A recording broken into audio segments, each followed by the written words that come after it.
what it's really all about are these other things, the beetles and the tiny little worms that aren't the big, glorious worms that you go pulling out and you're so proud of them. Those are great.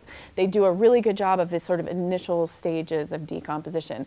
But then all the work is done by these tiny little things that are just amazing decomposers. I mean, they make the most beautiful soil. And so Mimi Casteel really believes in compost. As the viticulturist at Bethel Heights Vineyard, she has conducted many sustainability experiments in their vineyards, searching for the best way to grow grapes in the Willamette Valley of Oregon. What you want is perfectly balanced vines. And the best way to make that happen is to make them able to access micronutrition, because it's not about the big nitrogen, phosphorus. Those we have plenty of, and it's not ever in short supply. So what you want to do for your vines, especially in the critical last moments of the season, because in Oregon, the story we always tell is that it all comes down to that last 2 weeks where you may or may not get exactly what you want, because those are the last moments of real flavor development. And that comes down to having adequate access to micronutrition. So my big thing with compost is that the microorganisms, the microflora, the microfauna that are in a very, very healthy compost and in a very, very healthy soil, those are the things that break down the micronutrients in the soil and make it available to the plants. And so it all comes down to having mycorrhizal fungi colonizing your roots and accessing that nutrition that's in the soil already, as opposed to going out and trying to put it on to make something happen for the plant. You want them just to be able to do it themselves. And when you have a good system like that, what you get is a very beautifully balanced vine. That good system starts with the compost tea she learned to brew from a man who has had impressive results, spraying it on crops and pasture land in southern Oregon.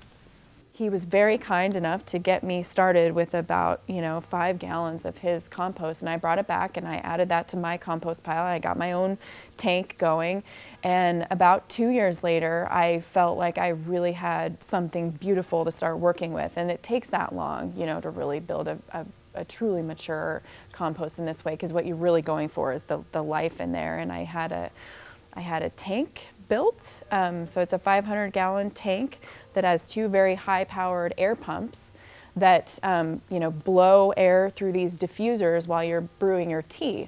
And it's just like making tea, basically, except it's sort of, you're also fermenting it at the same time. So I take about 5 to 10 gallons of compost and I suspend that in a big tea bag in my big tank. And then I feed it with some kind of food source for the worms and the microbiota in there. And some people use molasses. I use malted barley, but it's just what you like to sweeten it up a little bit. And then you feed it for 2 days. And there's various other things that I add, like kelp and a little bit of sea salt. And I also add some soil from the forested parts around our vineyard to sort of stimulate the mycorrhizal growth.